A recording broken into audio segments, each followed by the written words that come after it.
What's up, guys? Today's video, we're going over 20 songs. We're going to do it quick. These are all songs that you have wanted me to cover. A lot of people have been tweeting me saying, cover this, cover this, cover this. And I'm working on stuff for the channel. I've been getting the podcast set up, ready to be filmed.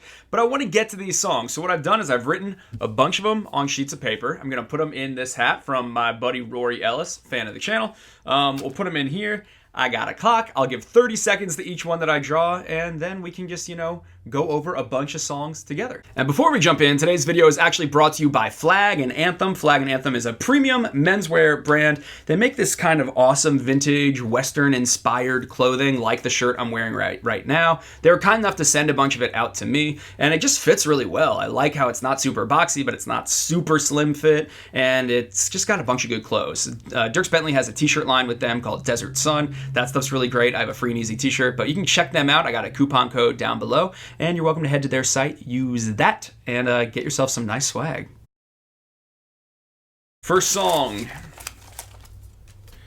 The new one's from Miranda Lambert. Mess With My Head and Bluebird. I think Mess With My Head is a really sexy, naughty song, and I think that she's leaning into being a bad girl. If it ain't love, then I like it better than before. That's interesting for this record, and I think Bluebird is a song about her love of songwriting, about her love of picking up the pieces, and moving forward. I'm excited for this record Wildcard. I feel like it's the breakup record that we wanted from Weight of These Wings. A little bit more sass. Next one, the Caleb Lee Hutchison EP. I like Caleb Lee Hutchison. He came in second place on American Idol like a year and a half ago. He's dating Maddie Poppy, who I also love. I've talked about her album before. There's a lot of good country music on this, and it captures his beautiful, deep baritone voice. The Post Malone cover of Better Now is amazing, and If I Ever Will is my favorite song from that record, and I wished I had mentioned it in my album Roundup, but I forgot to, and I'm sorry. And Caleb, thanks for watching. Okay, next one. Kaylee Hammack, Family Tree. Kaylee Hammack is a new artist. They're really pushing this song hard. It's called Family Tree, and it's about her love for her family. Nothing's gonna shake her family tree. I think it's really overproduced, and I also think the music video for the song is really overproduced. But I think she has an awesome voice and an interesting voice, and that kind of pop rock sound. It's okay. It's okay. I just think she should strip it way back and let her voice shine. Okay, next one. Bad Boy by Brantley Gilbert. This song is like the first Brantley Gilbert song that I just really, really like in a long time. I like the evolving nature of the chorus. I think it's kind of like an addict's recovery anthem where he goes from feeling like a bad boy to maybe feeling like I'm not such a bad boy to then being like I'm not a bad boy at my heart. And I like that the girl kind of coaxes him out of this feeling of shame, and it sounds nice and it's stripped back. Good work, Brantley Gilbert. Okay, next one, Lady Antebellum, Pictures. This is a really good song. Lady Antebellum is finding themselves again.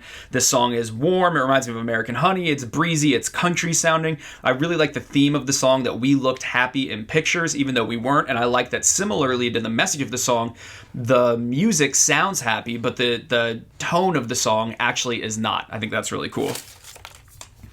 Okay. Let's Just Be Friends by Luke Combs. This is Luke Combs' song on the Angry Birds 2 soundtrack. I actually thought that the little pig monster thing that's on the cover was the Angry Birds version of Luke Combs, but I guess that's just a character, but they have similar beards.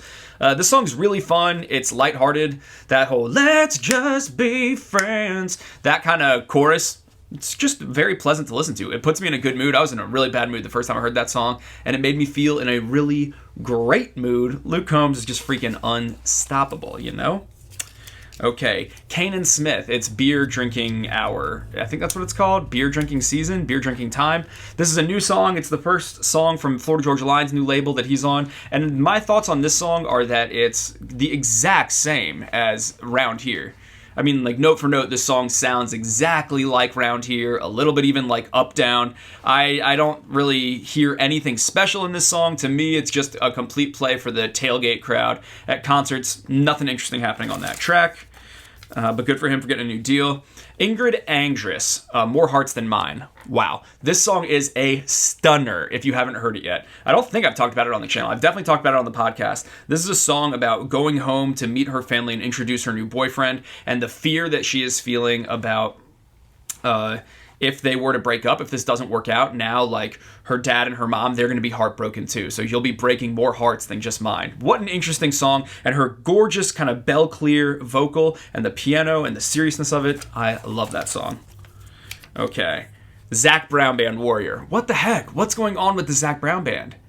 I have no idea what's going on with the Zac Brown Band, because this song is like their tribute to the Army. The EDM-ness of it all, it doesn't work, and this album sounds like it's going to be kind of a mess. I think if you're going to have that big produced sound, you got to have a simpler lyric, but that whole like no one's born to be a warrior, but then you can say you can be made into a warrior, that doesn't seem, it's an inscrutable chorus to me. It doesn't work. Zac Brown Band, get back to your roots.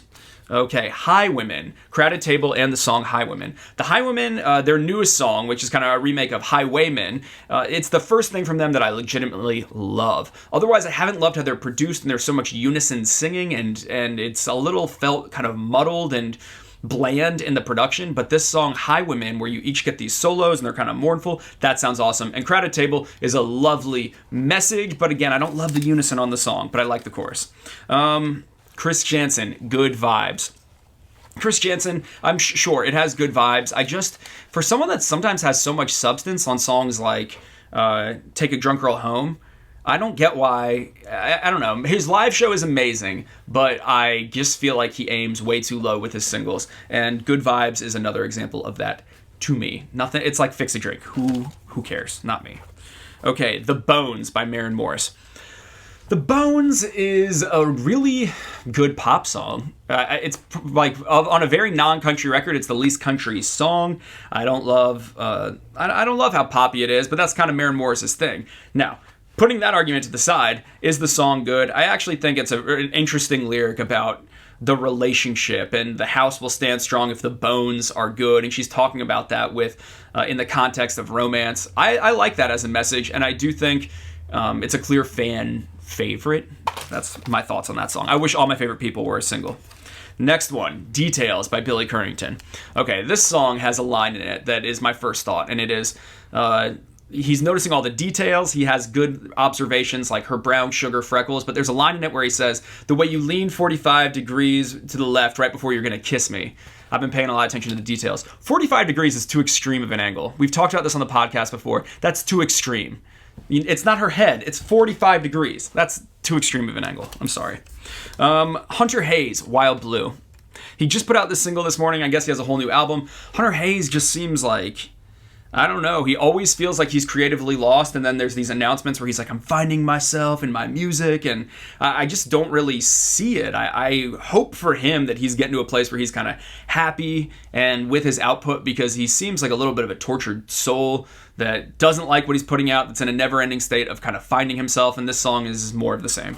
And I don't like the production. Okay, Maddie and Tae, Die From a Broken Heart. I love this song. It should have been pushed as a single a long time ago, because I feel like they might not have captured the momentum, but this music video they just put out is perfect. Also, Tae can act. Holy crap. She does a really good performance in this video. I think it's gorgeous. I've seen it getting a lot of views. It is going up the iTunes chart now. Let that be the thing that makes this song a hit. I'm so glad they released a perfect video for a really poignant, lovely, harmonious song. Okay, next we got Midland. Sheetan songs and Playboys. They've released a lot of songs ahead of this record. Right now, Midland and Let It Roll is the album I'm most excited for the rest of this year. Every single thing that they've put out from this record has sounded incredible. They've got a really similar style. It sounds cohesive. It's funny. It's kind of jangly and honky-tonkish, but also a total 90s throwback. I am into Midland right now, and I'm just loving all of the songs that they're releasing. Can't wait to hear that record. Mason Ramsey's EP. I forgot to talk about this on the album review as well. Mason Ramsey released, I think it's called Twang, the EP. This is such a better delivery on the promise of who Mason Ramsey is on Lil Hank Williams than his first EP, the famous EP. This one has actual moments of yodeling, as kind of throwback country sound. It's a much more nice marriage of traditional country, Lil Hank Williams, and modern production, and I think they did an excellent job on it, and some of these songs are really good. Age appropriate? No, but good songs. Okay, next we got I Wish Grandpa's Never Died by Riley Greene. I really like Riley Greene. He's right in there with Luke Combs and John Party and Midland, big albums that are coming out this fall, and we are coming back to neo-traditional country music. He has put out this song. It's really checklisty. I mean, you can't look past that. I mean, we're not really breaking any creative molds singing about Bud Lights and tailgates and Friday nights, but it's a very well-done version, and it's so cool to hear that sound coming back in style. Okay, Tip of My Tongue by Kenny Chesney. Tip of My Tongue is fine. It's like an Ed Sheeran co-write. He mentions the dimples on her back again, much like One Direction's Little Things. I don't think the hook of this song is quite understandable enough. I love you, salt and sugar on the tip of my tongue. I think that means she's sweet and she's an island girl, hence the salt and the sugar, but it kind of like makes it seem like maybe she's hurt him. It's just kind of a weird song. It's not a very understandable, clear message. Last one, She's Mine by Kip Moore. Kip Moore, he is really sticking with his Springsteen-y kind of arena rock sound, and She's Mine, I think, is like a really good version of it. This is a song about him looking for this girl, and she might be over here, and she might be over there, and she might be anywhere, but if you see her, let her know that she's mine. To me, the kind of driving rock sound of this really captures the kind of wandering soul sound of his music, where he's looking to find himself. There's hopefulness in it, and I really think it's good, and I hope it's a hit. Guys, that is it. This hat, wow, Rory, this hat's quite big for me, but I can adjust it. Thank you. I'm really hyped up from that video. I just covered 20 songs in 10 minutes, but I hope you enjoyed it. I would love to hear your thoughts on any of these songs, and maybe we can do these more often. I just needed a simple editing moment because the channel has been nuts lately. I've been doing a lot of behind the scenes stuff, but I need to feed the channel too. So I thought I'd make something pretty quick. Check out Flag and Anthem. Their stuff is great. And check out the podcast. Thanks for all your love on the last one. And I'm going to keep filming them per your guys' request. Got some really fun videos coming down the road. I'm going to be busy in the editing room, hence this room. And yeah, guys, bye.